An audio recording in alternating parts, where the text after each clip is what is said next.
Right then, do you know what? It got shut off last week, and I don't know what I did. But technical issues is going to be something that we have to deal with. But we're back again. It's our kid, Brendan Loughnane. This is the Fighting Out of Manchester / Phuket, Thailand podcast. How's it gone? How's the last week been for you? Put a bit of olive oil on, mate. It's hot out there, you know. Is it? Yeah, no, it's been all right. I'll tell you what, the massive benefit for me right now is, instead of doing a class with 50, 60 people, mate, all the coaches come to my gaff, tunes on. Yeah, what more could you ask for, mate? I've come here for a purpose, and it seems like, in a weird way, it's benefited me, all this. Have you got anywhere to wrestle in there? Because I see you doing loads of pads and stuff like that. Have you got any matted areas? Yeah, I've been wrestling loads. Yeah. Same coach as Adesanya and Boltanovsky and all that, the guy that they bring out for the wrestling. That's me. I mean, wrestling. Two dudes that are doing that height in the fucking grand scheme of things in a minute. And you'd almost consider as well, maybe not so much Volkanovski, but you'd consider them two stand-up kind of guys. So yourself being probably considered more of a stand-up kind of guy, the sort of wrestling coach that understands the threats that someone who's dangerous on the feet is going to have to deal with. It's probably a really good fit for you, I imagine. Does he sound guy? Top guy, top banter, unlike most Americans, can have a buzz with him and that. And he's the first person that's ever ragdolled me like that. And I got ragdolled, mate, and I thought, I didn't believe it could actually happen to me. How big is he? Is he a big lad?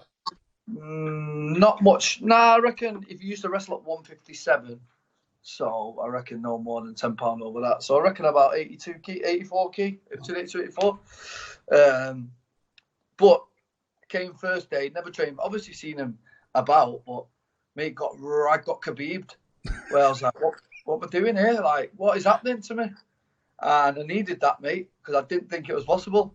So now, me and him meet up 4 times a week and wrestle the shit out of each other. No time limit. Back in the day like it used to be. And I love it, mate. Like I say, it's massively benefited me in a weird way. No time limit is good, actually, because it enables you to regulate your breathing and regulate, when to explode and when to... Because if you just go explode, explode, explode, explode, explode. I mean, I've got 17 seconds of doing that. I mean, you might have, 2-3 minutes of being able to do that before it's over, innit?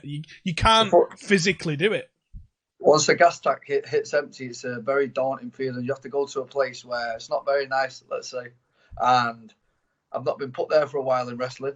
And obviously I've gone with Iranians and all that were good. But they're a lot bigger than me. And I kind of make excuses in their head why they beat me. But this guy just really beat the fuck out of me. And I thought, right, okay, it can happen. Hats off to you. What are you doing? Can we meet 3 times a week and talk about this? Yeah. Can you put me through every wall in my house? How's that sound? Pretty much, yeah. Listen, I've got one crack at $1 million here, and the place is absolutely full of fucking midget wrestlers. That's what I fucking hold you down, and I'm going to be an anti-midget wrestler now for the next 6 months. Watch this. Anti-midget wrestler. Can we make a T-shirt with that on it? Anti-midget wrestling team. Why do they always have to be midgets? I don't know. I think maybe people that are shorter gravitate to grappling. Maybe if you're big and long, you feel like you want to fight like John Jones or Adesanya, and maybe if you're a bit of a midget, you don't need it. You just fucking double leg the fuck out of someone and get on top and elbow the shit out of them. Get a load of steroids and just throw someone on the floor and hold them. I mean, I'm going to say allegedly. I'll throw that one. Allegedly. Speaking of absolute fucking carnage and wrestlers, Khabib and Tony officially off. But explain this one to me. While the entire world's in lockdown, why is the UFC going, let's just get an island? I mean, on one hand, I'm buzzing because we're going to get to watch some fights next weekend. On another hand, I'm thinking, this is like pure retarded. Like, this is mental, isn't it? Sure, you just pushed my buttons to try and wind me up. We went into detail about this last week. Not this bit though. Not the bit about because we was like, yeah, they could put it in a gym, couldn't they, and film it, right? But now they're talking about taking it to a fucking island. We can't though, because commissions won't allow it. Right. Like, it's just got to be international waters. Literally, that's the level he's gone to get it going. Pure pirate shit. What's going on here? No, there's private jets picking them up and taking them to a private island to fight. Where are we living, mate? What world are we in right now? Please? It's a film, innit? This is a film. Imagine that. This is a film. Because a private jet's going to pick you up and take you to a fight. What? On an island. I'm not telling you where the island is. Yeah. But guess what? You got to make weight and you got to fight. Wow. I'm sure this is a Bruce Lee film. I'm fucking sure this is a Bruce Lee film. I've seen and heard it all now for the rest of my life now. As long as my life goes on, I've already done 30 years. Let's say you do another 30. I don't think nothing will surprise me ever again now. Do you like, I don't know if you was there or if you remember, but you fought at Madison Square Garden. And that was obviously an experience. Imagine how much you'd be telling people about when you got picked up by a private jet to go and fight on an island in front of... Like, this is like, it's pure billionaire, like, James Bond character shit. Like, who's the crowd? Dana sitting there stroking a cat. Yeah, I tell you what, this is going to go ahead. I'm going to buy an island just so this can happen. Like, wait, what? What did you say? Yeah. And he said, sounded like you're going to buy an island, that then. Weekly fights now. He's off his fucking rocker, innit? Honestly. If USADA needs to go and piss test anyone, it's the fucking owner, because he's clearly off his tits. What are you doing? I mean, what are you doing? No, what are you doing? It's a double-edged sword. Fighters are going to get paid, but listen, the world's in turmoil. They're not going to have a proper camp. We're not going to see the best fight that fighter could potentially put on. Weight's going to be a massive issue. You're not allowed out your fucking gaff to run around, mate. How are you getting weight off? Like, so... That's a massive, yeah. Come on, how's that going to work? Well, this is going to go right back to Pride, isn't it? It's going to be like they're going to step on the scales, and the doctor's not going to look at the scales. He's going to look at Dana, and Dana's going to go, "He made weight," and he's going to go, "He made weight." Well, exactly, because I'm guessing there's no commission on this. No, what's the commission? The Dana White Athletic Commission, DWAC, baby. You might just have, them like as the £10 scales that just go like that. Right, just have one of them. Yep, you're in, yeah. Are we doing drug tests? No, we are not. They're not. They can't be. How the fuck are they? No, they can't. Insane. It's on. The more you think about it, the more you think about the resources that's going to be required to get the people over there. What if there's a proper medical emergency over there with someone? I know. What are you building a hospital? It's in. Dana's got that much money that he probably could, but it's still insane. Honestly, this is like. This is a scene out of a James Bond film or a Bruce Lee film. It's mental. Fair play to Uncle Dana for getting it done, because, like, yes and no, but hear me out. Like, he's making something happen when no one else is allowed to leave the bedroom. Yep. Well, put it this way. Who's tuning in for this weekend's UFC? Oh, I know. The whole fucking world. Because it's the only sport on. But who's going to pay this fucking $20 though, really? Like, everyone's struggling. I think people will find a way, to be honest. I think people do it. Yeah, there's a couple of stream sites that I've heard that are pretty decent. Pure allegedly again. I'll throw that. Yeah, I know. But, it's a lot of money when you've not earned nothing for a month or two, innit? Like, you know what I mean? It's that I didn't even think of that factor until I was talking to someone yesterday, and he was saying, "But fucking hell, no one's working. Like, do you really think they can afford?" And I thought, I still think the numbers will be a hell of a lot higher. But then some people are not agreeing with what's going on with it, like me and you, that just won't buy it out of pure, I'm not buying that. So it's like, who cares? Like, I don't even know what the crack is. I think it's probably included in our BT here anyway, so I don't have to pay the pay-per-view. I've got it. So yeah. I imagine, unless they put it on actual pay-per-view over here, which I can't imagine they're going to do. Because no one's getting value for money out of Sky and BT right now, because... But you have to go on ESPN Plus now, or is that just America? America. In England, It's still just on BT, unless it's one of the pay-per-views, which I think they've only done for the John Jones ones, I think, off the top of my head. What are they going to call this? UFC Island fights? 249? When people are looking back on the history of the UFC, there's been some just insane things that have happened. This is its own chapter. It's not even happened yet, and it's its own chapter in the future history of the UFC. It's mental. I mean, I'm not going to lie. I agree, mate. It's sick. I'm tuning in. On one hand, it's funny. On the other hand, it's exactly what you would imagine Dana White to do. On another hand, it's so fucking irresponsible and stupid. It's almost that irresponsible and stupid that you can't get mad at it. You just be like, well, all right, they're putting on some fucking sport for us. And obviously, I empathise with the fighters that are going to get paid, because they wouldn't have got paid in any other circumstances. So I'm happy for the fighters that are going to get paid. And I know that if you was in that position and someone's like, Bren, do you want to come and fight on a private island? you're not even fucking waiting for him to finish talking. You'd be like, yep. You know, you're fighting John Jones and Brock Lesnar in a tag team match. Yeah. I'm in. I bet you'd be a part of history, something that'll never ever happen again. Exactly. I agree. No, in one, like, there's a big double-edged sword here. Like, which way do you want to go with it? Personally, if I got the call, I'd love to do it. Do I think it's right? No. Do I think it's fair on the fighters? No. But am I going to tune in? Yes. Yeah. We're all going to tune in. Of course we are. What else are we going to do? We've watched everything there is to watch on Netflix at this point. Completed it. Have you watched the Lion Tiger King? Are you fucking stupid? What sort of questions are? I'm well behind that. What's his game, mate? Paulie, man. Who? The Tiger King. The fella that's doing 4 million years in prison. Right. There's a gay redneck with pound shop tattoos and 3 teeth in his head, and he's the most normal person on the entire show. No, for real, it's heavy out there, isn't it?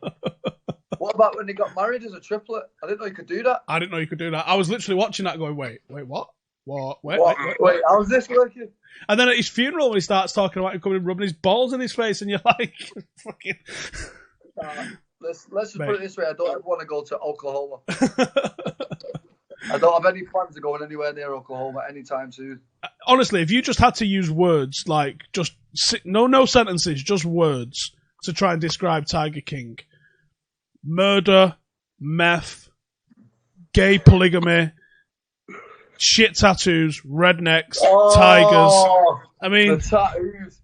What about when he got his name tattooed over and he was buzzing with it? I thought, whoa. It's the most insane of insane shit, innit? Honestly. This is what the world's come to. I'm sat in my bedroom watching that, and that's just like, what? Wait, what? Dana White's got an island with fights on, and I'm watching rednecks with gay tattoos. Yeah, so that's basically what I've been doing, mate. But listen, I was all buzzing last week saying, Thailand's not like this, not like that. But the walls came like this, mate. The walls come creeping in. Are you on lockdown now? Allegedly. We're not far off. Like, you get frowned upon in the street, let's put it that way. Right. You get a couple of Thais looking at you all funny. Actually, really funny. More funny than they used to. Like they want to kill you. Funny. Oh, shit. It's probably not a good. Got to have a face mask at all times. It used to be you were allowed out between 10 and 3 a.m. That's gone. So now they're just going to close it down completely from Monday. And they're saying 24 hours. I don't know if that means 24 hours, but surely it can't. But it is saying get your supplies in. So who knows? Yeah, one of them. I can't cook either, mate. It's gonna be a sad state of affairs around here. Let's put it that way. Oh shit. Ration packs. I'll be on Dairy Lunchables for a week. Make it wait won't be a problem, will it? You know what I mean? I'll do it 135. Fuck it. It's gonna. You know what? Like I say, it was a wave, wasn't it? It hit the UK and then it's going whoop. Now it's coming up towards us. It's it looks like it's this weekend they're predicting that the UK is going to overtake Italy in terms of deaths, and it's hitting home. There's people that we work with that have lost people. There's starting to be like relatives and stuff like that, Joe, of people. I haven't had in myself so far, thank God, but it really is hitting like. It's always like a friend of a friend has had X, Y, and Z. Yeah. You know, I'm going on Facebook and I'm seeing people like, just lost my dad and things like that, and I'm going, fucking hell. So yeah, it's circling. If it's not, come crashing quite through yet. I think we sort of touched on this a little bit last week, didn't we? And we lost it. I find myself getting through stuff like this quite easily because of my old career. And I can go into a war mode where don't care almost, like quite callously just turn off emotions for a set period. And I think I'm ready to do that. I think if this happens, because I perfectly think this is going to happen for people in the UK. I'm sure it is. I'm sure there's going to be some funerals and here's the thing, can't even go. I know that's what's going to hurt the most. I think. Like, say someone in your family gets carted off to hospital, you literally never see that person ever again. Yep, that's it. You just get a note. Yeah, they didn't make it. I just got goosebumps saying that. Because one thing started off as memes on everyone's phone. Yeah, is now someone's mum, someone's dad, yep, someone's brother. That you know, no, this shit's real, and that's why, all right, you're saying the Tides are looking at you funny over there. There was a fucking guy. I don't know if I told you this. I might have told it on one of the football podcasts. I was in the petrol station the other day, and the guy come and just stood in my space where it would have been weird 2 months ago if he did it. Now, when there's 2 meter social distancing, you almost would be like, we got a fucking problem here or something.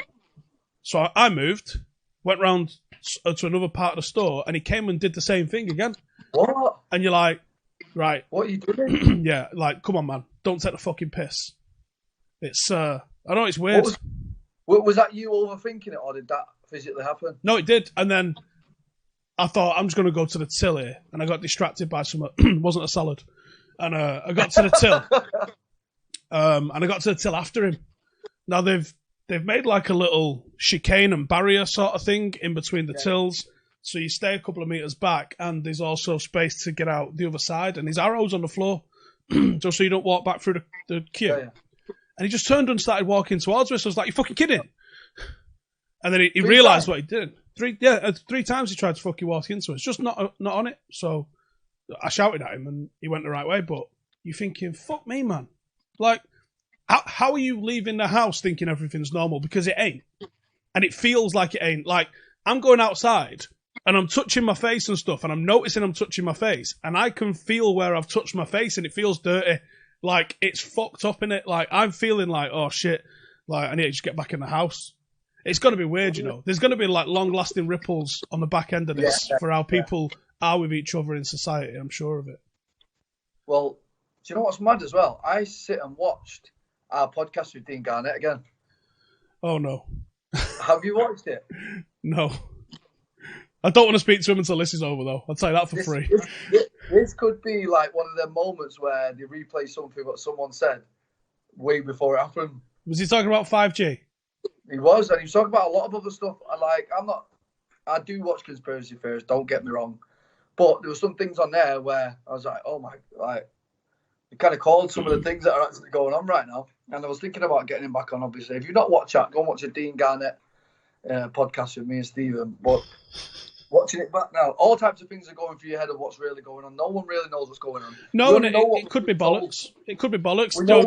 Boris Johnson might not really be ill, or they might have exaggerated his level of illness because they might want to try and hammer home, how serious this is. That might be a factor. On the 5G front, though, 5G is only in 5 countries. This virus is in like 200. So I seen Joe Rogan post that yesterday. It's not 5G. I mean, I am obviously not a scientist, and I obviously can't sit here and say, listen, 5G is safe. But come on, man. Like, it's not going to be internet. It's not, is it? You don't see that thing I posted? I'm ready to get the Nokia out, lad. Did you not see that fucking thing I put on my story yesterday? No. With the Scouser with the wig on. No, I didn't actually. Oh, I can't wait to send you that. Basically, it's Scouser explaining what's going on. And, but mate, when you see it go, basically it's going, you know what it is, lad? It's the 5G, lad. He goes, people have set 5G towers on fire in England. No, mate. That's how quickly mad ideas spread. I know. I like conspiracy theories because they're fun, and I like watching them knowing that they're fun. And I'm not going, you're making a lot of sense. I'm going, this is mint. Like, there's a Flat Earth one on Netflix. I can't remember what it's called, but if you search Flat Earth on Netflix, you'll find it. And it's brilliant. The delusion all the way through is fucking great. And at the very end of it, they make him do an experiment with like a laser that can go like 10, 20 miles or something like that. And he's like, right, I'll prove to you the Earth is flat because there should be like an X percentage drop in where this laser hits because of the curvature of the Earth, but it won't, and it's flat. And he fires it, and it misses his target, Tyler, proving that the Earth is round. And he's like, it's just devoed. And you think, I like watching this stuff for those reactions. I'm not watching it going, yeah, it is the 5G. Like, come on, man. Let's go and burn down Aldi.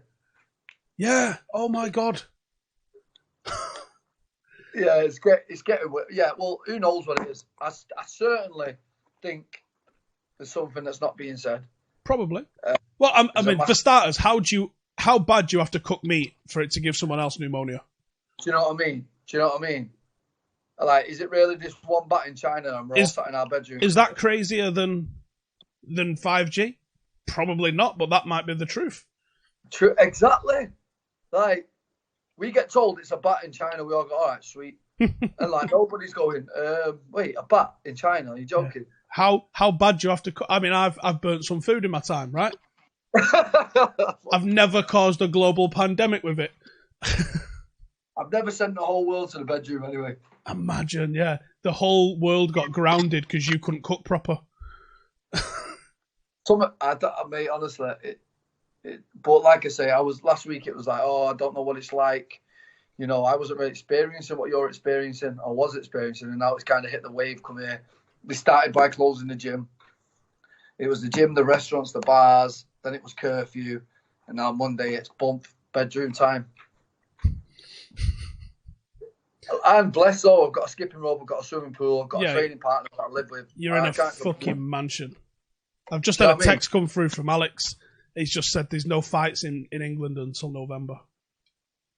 What? Don't know who's just ruled that. Alex who? Dilmagani, boxer. So he's just put hoping to fight in America. I'm just going to text him saying, you want to get on Dana's Island, mate? No, I'm saying, I've seen the boxers all tweeting him saying, can you get us on the island, mate? That's what he's created now. He created a way out for all fighters that all fighters are going to look for. Well, it's like me ringing PFL now going, well, are you going to get an island? Like, yeah, Mike Tyson's going to do karaoke every night on it. He'd be like, oh, it's the best resort ever. I know that the NRL, the Australian Rugby League, I've been looking at some island. I'm not going to try and pronounce it. It's one of those proper indigenous Australian-sounding names like Wudjagooga or something like that. But there's an island resort that obviously was a holiday resort that's been closed down, and they're talking about taking the entire league and quarantine them away from everybody, and then bring them over just to play in empty stadiums to continue the league. And you're like, fucking people want it, don't they? But you're like, okay, yeah, sport is important for me and you. It's our careers. It's how we fucking pay our rent. True. Ultimately, it's important for us. But fucking construction's important for brickies and electricians. And okay, supermarkets are open, petrol stations are open. But what about the guy that, sells vape pens? That's how he pays his mortgage. He can't open. What about the people that are selling clothes? That's how they pay their rent. They can't open. Everything that everyone does is just as important to everybody else. No one can look down on you because you fucking get smacked in the face for a living. No one can look down on me because I talk shit for a living. No one can look down on the fucking vape guy.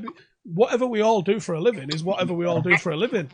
And that's your world when it's your world. Like, doesn't it? So, all right, yeah, we'd love to see sport back. Why? Because it's what we do as a pastime and it's what we do as a living. It'd be amazing if sport came back. But it's not more important than construction. It's not more important. It's not even more important than vape pens. Like, it's a leisure activity, isn't it? Yeah, it is. And, all right, yeah, it's a leisure activity that provides a lot of escape for people around the world. But so does beer. You know what I mean? So, like, I don't think it's right for any sport to try and circumvent this because fundamentally, all the good sports are contact sports. All of them.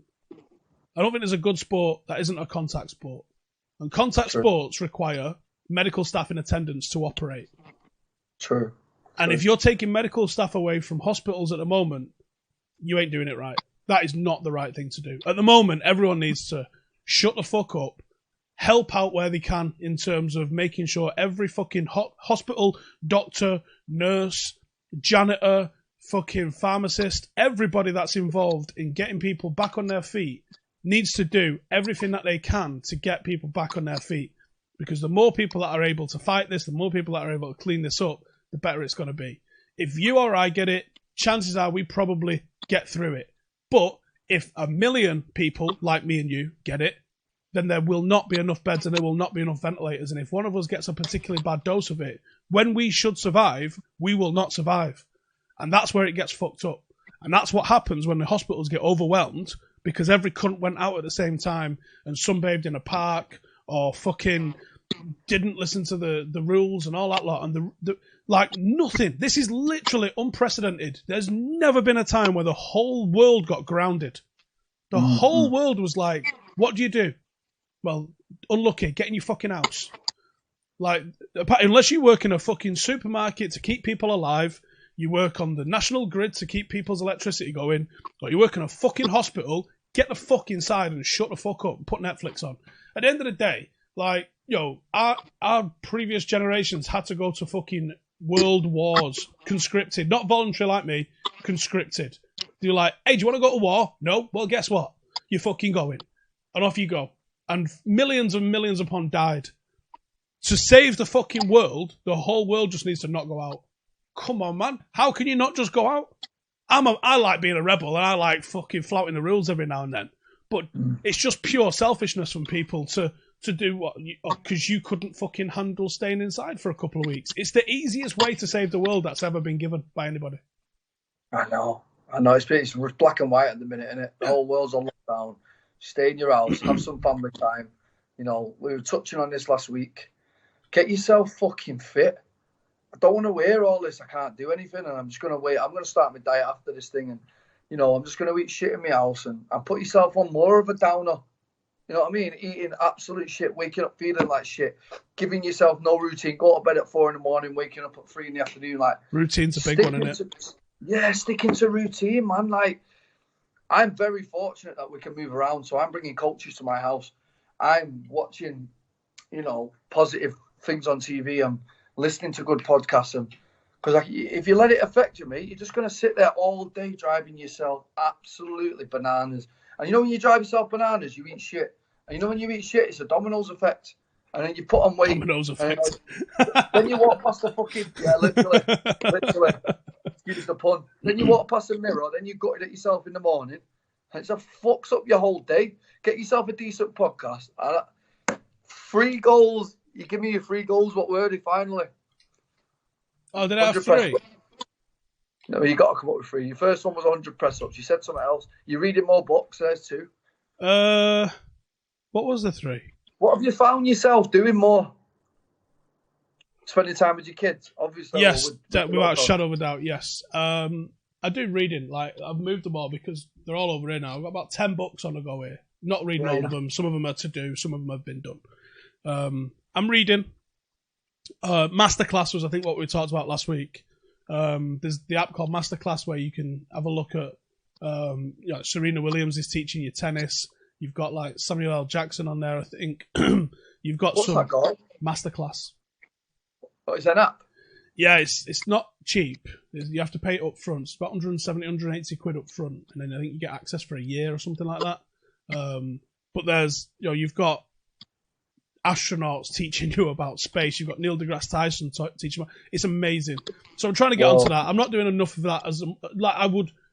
I've got an app for it on my TV. So on smart telly, the app, I can literally go and choose it. I need to consciously start choosing that rather than Netflix. Yeah. That's what I need to start doing. And just watching something educational rather than, fucking Family Guy or something for the 55,000th time. So I do want to do more of that. I'm doing more reading. I am doing more reading anyway because I'm trying to put certain things into place. I'm creating presentations for the football team that we've started. We've got a stadium now. I'll tell you off air where the stadium is. We've not announced it just yet. So we've got a stadium for when we enter the league next year, or this year, whenever it ends up actually being. And I wanted to do 100 press ups today, and I texted you about this yesterday, didn't I? And I said I put it out on the Twitter. I'll find the tweet. Can't remember off the top of my head what I said now. People accuse you of overtraining. Yeah, totally missing the point of why I'm doing it. Because I think last week you was talking about Goggins a little bit last week, weren't you? Yeah. And Goggins is just like, shut up. Everyone quits at 40%. Shut the fuck up. Get on with it. So here's what I put. Trying to do 100 press-ups a day. So this was yesterday. I'm on day 6 now. I haven't done them yet. Day 1, I struggled. It was fucking hard. Like it was heavy. You know what I mean? It was a heavy push. I'm a fucking heavy guy, so it was a heavy push. Day 2, I had DOMs. How many was you doing it in a row? 10s or? 10s, 12s, 15s at first. And at the end of that, 4s, probably to get up to the 100, I was doing like little sets of 4. Day 2, I had DOMs, but I managed it again, same thing. Started off with 10s. If I felt good, I'd try and push to 15, finishing it with 4s.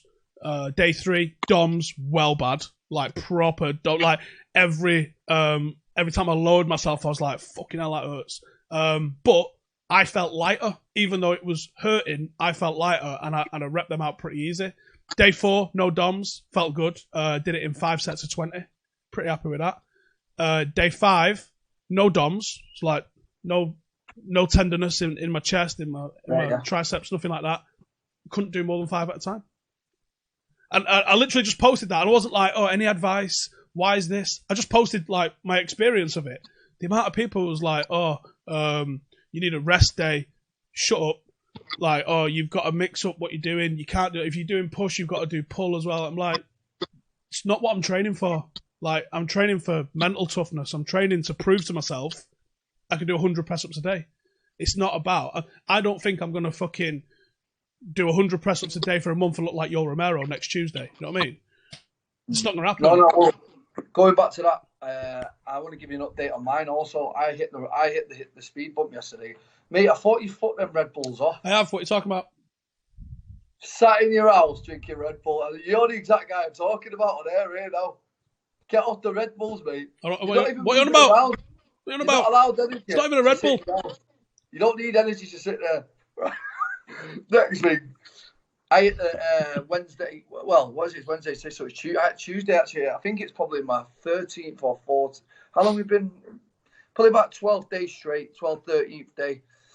But I only really implemented it strict from 3 days I've been doing it now. So I've got to do an hour swimming, 30 minutes skip, 30 minutes yoga, and 30 minutes of drilling. And that's as well as training with Frank or whoever wants a day. Now that's 2 hours on it. So yeah. I'm really going for it this week. Like I'm really going to fucking push like my boundaries. And when I say at the speed bump yesterday, I was getting about me, mate. And then he's going, he had about 4 coffees. And you know what? You're still not up for it. You're just not up for it. It's one of them. You're an empty, aren't you? But this is because you're not got a fight. Like, if you was in fight camp, I'd be like, it's time to take the foot off the pedal, innit? Like, you got to take your foot off the pedal. If you feel like that in camp, you've done too much. That's overtraining. But overtraining is a legitimate training technique. Pushing yourself beyond your limit is a legitimate training technique. And I think you mentioned it the other day, didn't you? You had Goggins in your head doing the Buddha run, and you was like, everyone quits at 40%, and you fucking kicked yourself into a new gear you didn't know you had and did a record time. Well, what I like about it is the guy that I'm living with, he's not a fighter, just a guy that likes to keep fit. And I've got him watching Goggins now. Put him on it. I put him on all the stuff I'm watching, and he's fucking running out of his bedroom before me in the morning now. I'm telling you, this guy will get you fucking going, mate. Like, pick someone that inspires you. The Rock does some good ones. Like Jocko Willink, I've been watching his after he said. Jocko's hardcore, yeah. Jocko's hardcore. Jocko's, his catchphrase is good. So tell me something bad that happened to you. Just make it up if you have to. And I'll give you an example of a way Jocko... And it's a mental mindset that I actually can't get over, but, like, give me an example. Something bad's happened to you. Tell me about it. I hurt my leg. You hurt your leg. Good. Means you can focus on your hands. Give me another. Mate, I've been in that boat also. There should be no excuse for switching off to try and improve yourself. Not a global pandemic, not an injury, not anything, mate, because there is other stuff that can be done. So this speed bump yesterday, we both looked at each other. We could have easily walked to my bedroom. He walked to his bedroom, forgot about it, woke up, it's not been done. The world's not going to change. But do you think I'd have been able to sleep comfortably in my bed knowing that I've set a goal this week and I bitched out of it? No, not at all, mate. So we got our asses in there. We didn't want to do it. And we've done it.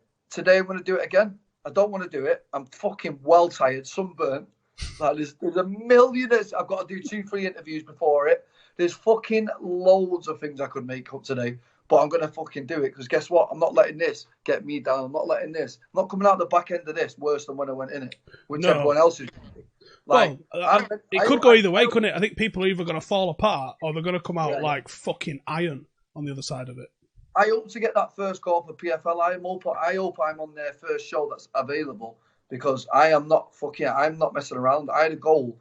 at the start of this year to be a millionaire and win 5 fights, and that's not changed for me. So how much of that million have you spent already? Mentally, quite a lot of it. Have you seen my villa? No. I mean, mentally, for when that check lands, how much is already allocated? Oh, fucking hell! Yeah, I tell you what, I've got some thoughts in my head. But like I say, I've got a little window of opportunity here. How many other people can say, guess what? You get your head down for 6 months, you'll be a millionaire. Yeah. Like, what? You fucking do anything. You do anything for 6 months to be a millionaire. Anything. No matter what it is, you'd learn it. Yeah. You say you play the ukulele and be involved in tiger porn, and you'd be like, yeah. Okay. Claws or no claws? So why am I sitting in my bedroom watching BBC News saying, oh, you know what? The whole world's gone on pause. I'm going to go on pause.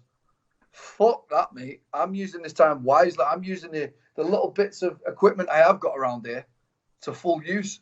Pick something, pick anything, learn a language, do something. I don't know. This is the shit we was talking about last week. I'm still on my mission. I've still not had 1 day off in probably 14 days, which probably is stupid. I have got DOMs, you know what I mean? But I've set myself a little goal. I've set myself a target weight that I want to be for Sunday.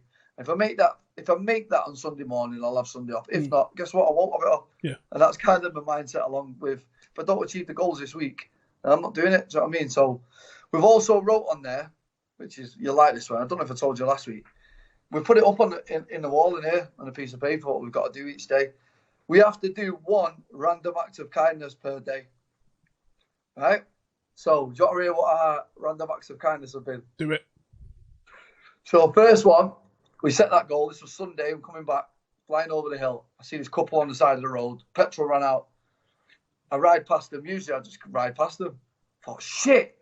Nope. Bump, brake, turn, go around. I'm like, oh, it was rainy as well, mate. It gets rainy at night here sometimes and dark. It was gloomy. And it was right on the side of a hill where you don't want to break down. One of them ones. And he's with his wife. And I'm like, hey, mate, yeah, I see you thinking. And I was like, you know, jump on, I'll take you for some fuel. He's like, oh, no. My family guy's coming down. And someone from family's coming down the hill now. I can see him. So he showed him that was one. Next one, there's another guy here that we know, a bit skint. We know he's skint, you know what I mean? Take him for breakfast. There's 2. Have a chat with him for mum. There's 2. My other mate, send our mum's flowers, you know, because they're working hard through this thing. Little things like that. I'm trying to pick one a day. And if that's 7 acts of kindness you're putting out in a week there, that's a lot, really. Do you know what I mean? And they're fucking minuscule, they're small, they don't mean anything, but cumulatively they do. And they make us feel better. So there's our little goals. That's what's going on in our house right now. We're using it as a time of positivity. Why not? I've always set goals and just fucked them off after a day. Now I've got time to really sit and think about them in my house. Like, oh no, have you done that today? Rather than, oh, I've got to do this, I've got to do this. No one's got nothing to do for once. For once, no one's got anything at all to do. I got fucking loads to do, mate. I'm well busy. Yeah. Right, because you're making the most of it. Could you have gone on pause, yes? Yeah, probably. But you haven't. You're fucking running with it, mate. No, if I'd have gone on pause, I'd have killed myself 2 weeks ago because I keep my psychosis in check by keeping busy. If you said to me, hey Steve, come and sit on this beach for 2 weeks and just sunbathe and chill, not happening, mate. I can't do it. I ain't got it. I've not got it in me. Yeah. I get my buzz, my endorphins, my life goals come from moving around and being active. Got to be busy. I ain't got time to sit still. Sit still for what, mate? To fucking look at my phone. Garbage on Instagram. That's what I'll end up doing. Garbage scrolling. That's what I'll be doing. Yeah. I'm writing a presentation for the football team on how I expect us to play, how I expect the behaviour from the lads and stuff like that. And there's a few things that I think that we're not going to be liked by the league because we're a very young team. The YouTube thing that we do, it'll be probably quite an old school set of people. They'll probably just hate the fact that we do that. Whether it's, you know, what's bad about documenting, we're highlighting some of the good work that goes on in the Manchester League and some of the sides of these clubs. They'll still fucking hate it. I don't know why. They'll be like, oh, you think you're all flash? No, we don't. We're fucking literally showing what this is all about. So I said, people are going to hate us. Well, let's not have them hate us because we left the changing rooms in a shithole. Let's not have them hate us because we're petulant and this, that, and other. If they want to hate us because we've got a YouTube channel, so fucking what? We're not going to change. But let's at least go, well, they clean the changing room, though. Let's leave everything better than we found it. Let's leave a good impression on people by people that we meet. Because I see some people write some shit, and it is shit, and it's lies. And I go, have you ever met me? Because if you met me, you don't have that opinion, I don't think. And I think that's what we have to do. People might get a perception of you from the distance, but make sure that when they meet you, it's exactly perfect and irreproachable. So I'm writing stuff like that in terms of what I expect from behaviour from the team. I'm writing how I want us to play, how I want us to act, how I want them to fucking dress, all of that sort of stuff. So I'm keeping busy doing that. I've got all the different applications going in. Like I said, I managed yesterday or the day before. We got the confirmation that we've got the stadium. Should we get accepted into the league, so we'll have a home. We're still looking for a training ground for somewhere that we can train. It's insane how little there is in terms of places to train in Manchester for football. You would think you couldn't move for it. Everywhere's booked up. Every facility is booked up. And some of them are like 100, 125, 150 quid an hour. And they're booked up. And you're like, who the fuck is affording to pay that? But what's happened to Power League? Power League's still about. That used to be mine back in the day. Yeah, I mean, I can go Power League, and Power League have offered us a really good deal to do stuff there. But they've only got 7 and 5-a-side pitches. We need an 11-a-side pitch to train on. So we are going to actually feature some stuff at Power League. We're going to enter every single competition they do, and have a good laugh. And that would probably be more of a social thing. But do you know what I mean? Like I've got all of that going on. Paddock has just launched a membership scheme, so we're sorting that. We've got loads of merch that we're selling and stuff like that. So I'm fucking well busy. Like if there was 16 hours in a day for work, I'd probably still need another couple. And that's filming and everything like that. I mean, we started this a bit late today because our morning meeting overran. Like it's just every day is just fucking chocker. I am more busy now than when the pandemic started, and that's not like usually I've been in and out of Tiger, but I brought Tiger to me. Do you know what I mean? People are knocking about me that want to train. Yeah. Like, we were talking about Fabio Pinco. I don't know if you've looked at him yet. You know, the guy that I'm training with now. Mate, beat Sanchai, beat Borkow, beat Liam Harrison, beat everybody. That's some high-level striking. Like, I mean, that actually, high-level striking doesn't really do it justice, does it? That's ridiculous level striking. Listen to like top 3 in the world. Like, that's the level I'm talking about. And to put it in perspective, mate, I got fully fanboyed, and when I went to watch Liam Harrison fight him, I was like, fucking hell, going to watch Liam Harrison, England's #1. Animal. Got absolutely destroyed by Fabio Pinco. Do you know what I mean? Like, Pinco just ripped this guy. The guy's corner team had sunglasses on. He's one of these smooth, you'd think he was an underwear model. Come over. I'm like, come in and started sweeping Liam, messing about. I'm like, who is this? I DM'd him on Twitter, on Instagram. Never heard of him. I was like, yo, I'm very impressed by you. Can I come and train with you? This is 2006. He's like, yes, come to France. 16. Come to France, Lyon I live. I said, right, I'll come in. Didn't end up getting around to it. Looked around in Tiger the other day, seen him. I was like, oh my God. Doing MMA now, fights for ONE FC. The highest level of striking that I have ever seen. Yeah. If you've not seen this man, go look up Fabio Pinco. So that's who I'm striking with every day now. I've got Adesanya's wrestling coach. I've got Peter Yan knocking about, who I spar with. What sort of drills and that you doing with him? With which guy? Pinker. He's learning wrestling, so we're doing bits of striking, bits of... Before Tiger shot, we're doing the MMA classes together, punches to takedowns. We're doing some striking back and forth. But like I say... His transitions, I'm imagining, for him, that's going to be what he needs to figure out, and I'm sure. Mate, you underhook this guy. You can imagine the clinch that he's been doing his whole life. You think, wow. Just a real good guy, real high level. And another guy that's trapped out here with his family. Was supposed to be making his MMA debut. Obviously, that's put off. So, in a way, for me, I'm thinking all these coaches who are usually teaching 60, 70 people, you've seen them Tiger mats. Yeah, they're just rammed, aren't they? Same. And now they're just knocking about with nothing to do. And I'm going, come over here and wrestle if you want. And I'm wrestling them every day, my ass off. Sweat all over the place, both dying. And then I've got to do my 90 minutes, which I've committed to as well. Then I'm doing interviews. Then I'm trying to work on PFL stuff. Then I'm like you. I'm just like, wow, no way is it 7 o'clock already, PM. It just goes, doesn't it?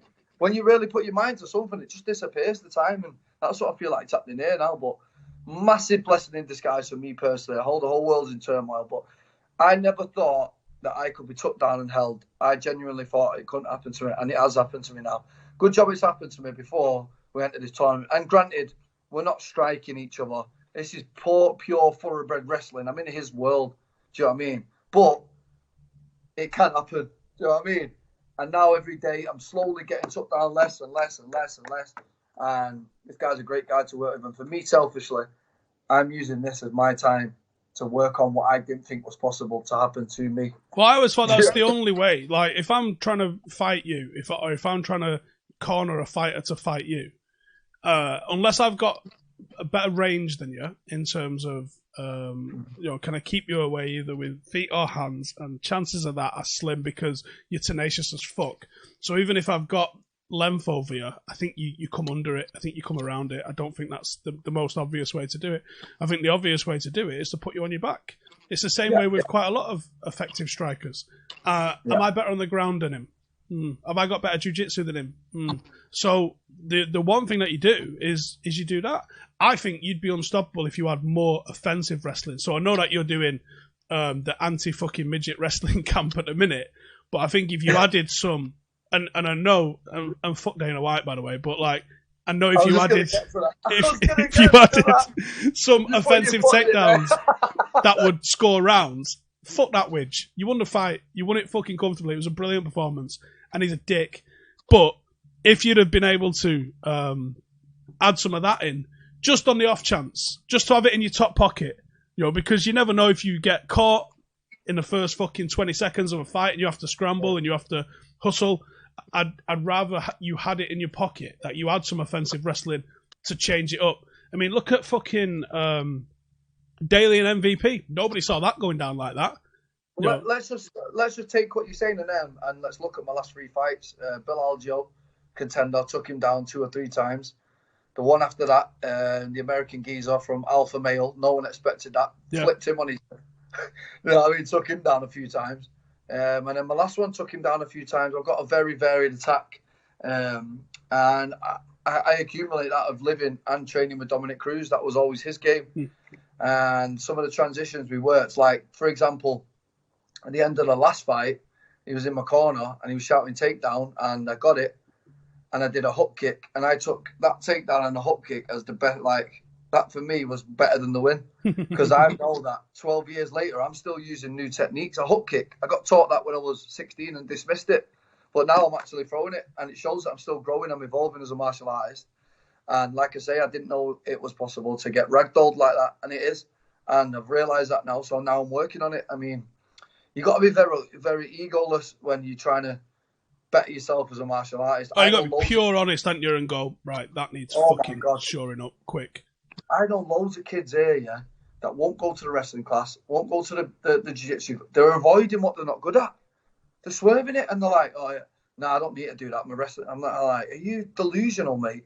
Like, you've got to find some comfortability in being uncomfortable. Like, you've got to be uncomfortable to get better. Yeah. And if you're not leaving your ego at the door, Frank, the guy, raped me first day, killed me.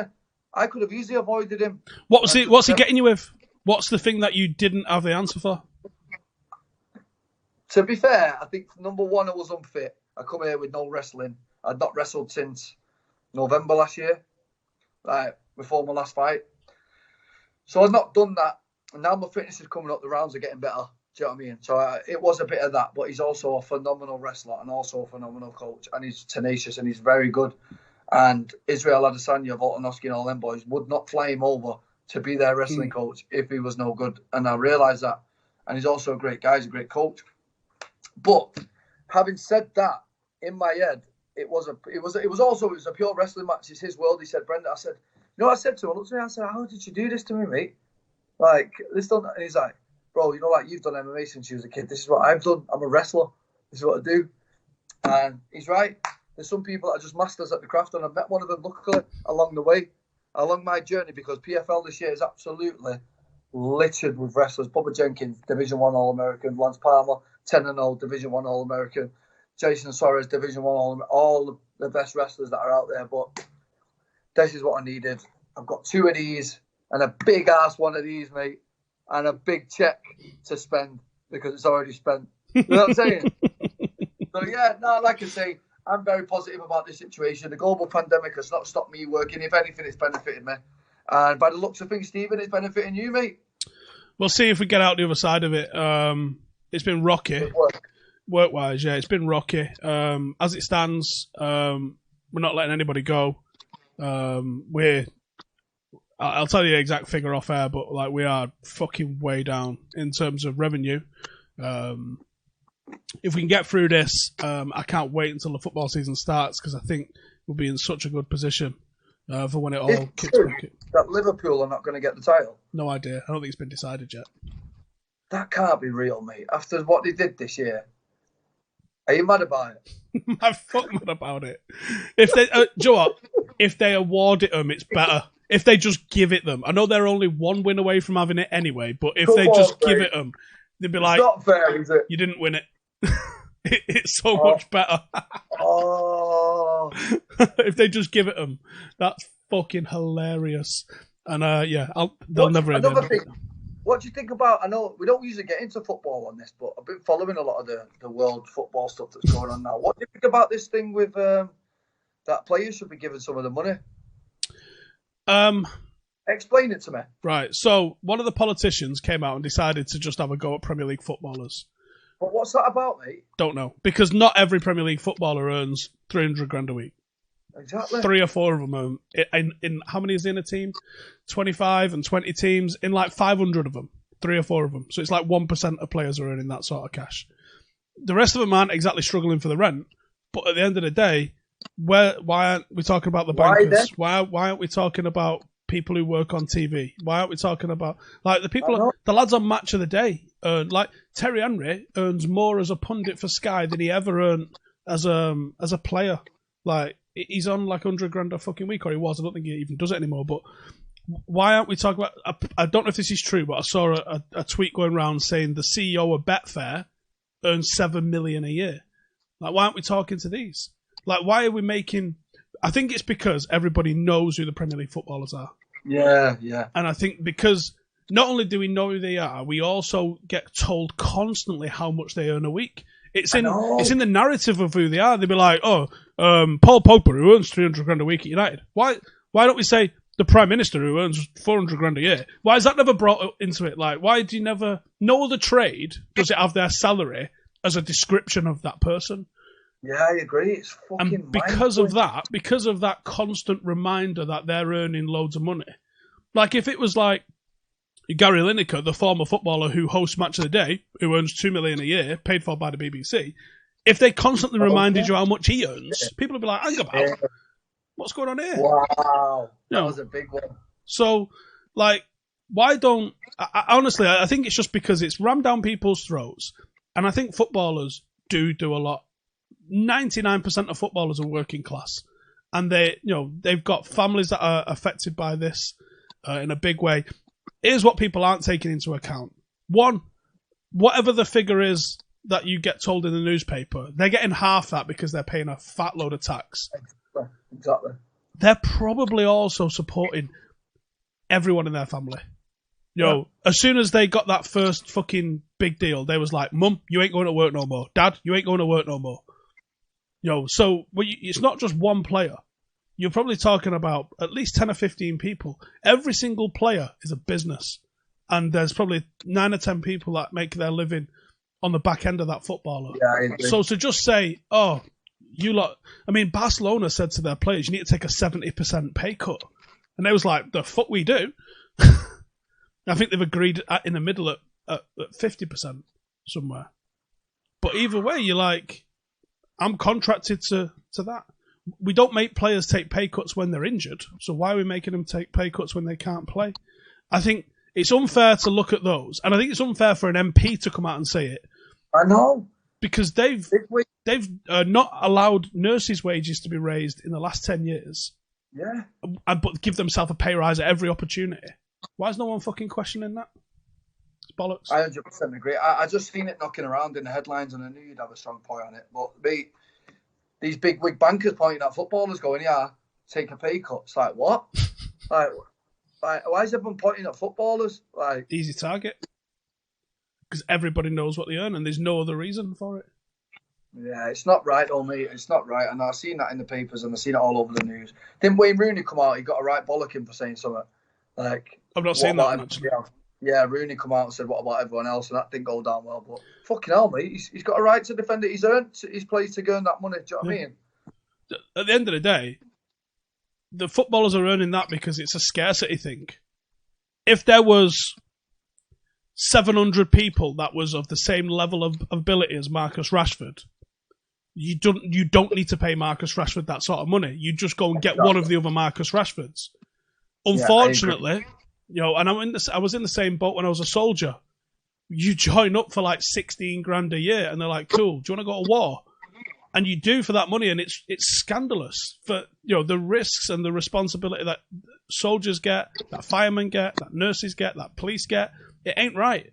But because there's not a scarcity generally, because there's always someone willing to do the job for that sort of money, you're gonna get people treating them like shit. And I don't agree with it, so don't twist my words. But it is the reality of it. I was one of them. I joined up to be a soldier for the wage that they offered for soldiers.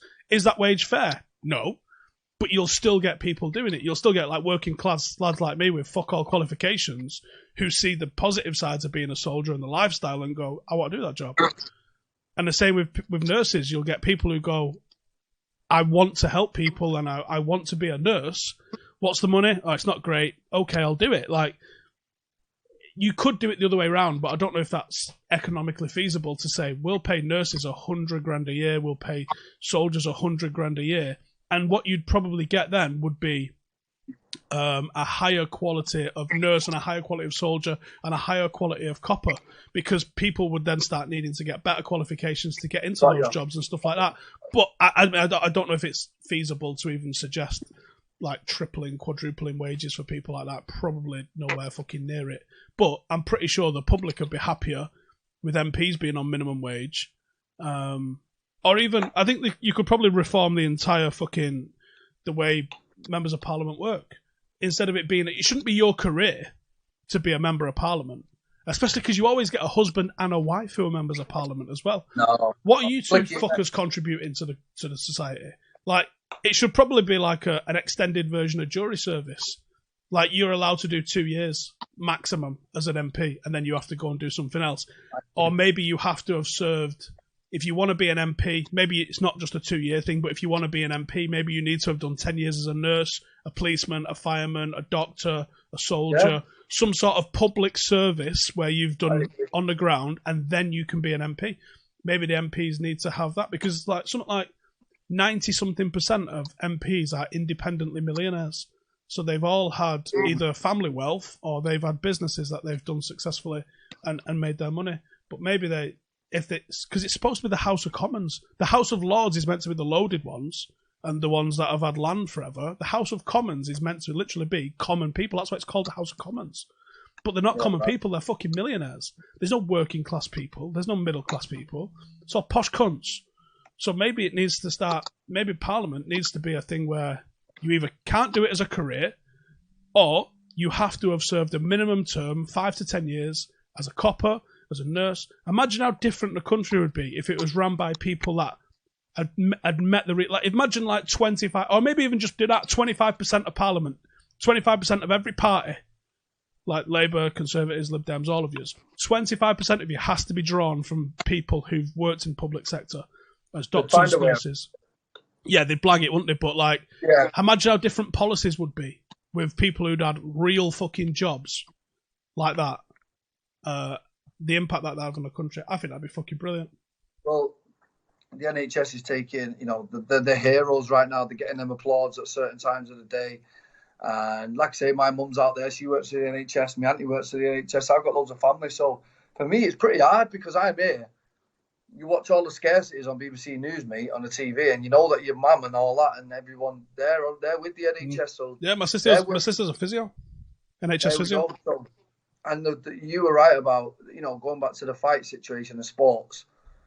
These are people that are working every hour God can send them right now to save the rest of us. And I just think with that going on, it's really is bottom of the list. When we sit and talk about what's going on in football, just take this on. It's all basically right now, the whole world should be coming together for these people. These are the people that are making us tick right now. They're saving our lives, mate. Oh, of course they are. People, our prime minister's in intensive care. Yeah. Right, how serious does it have to get? Yeah.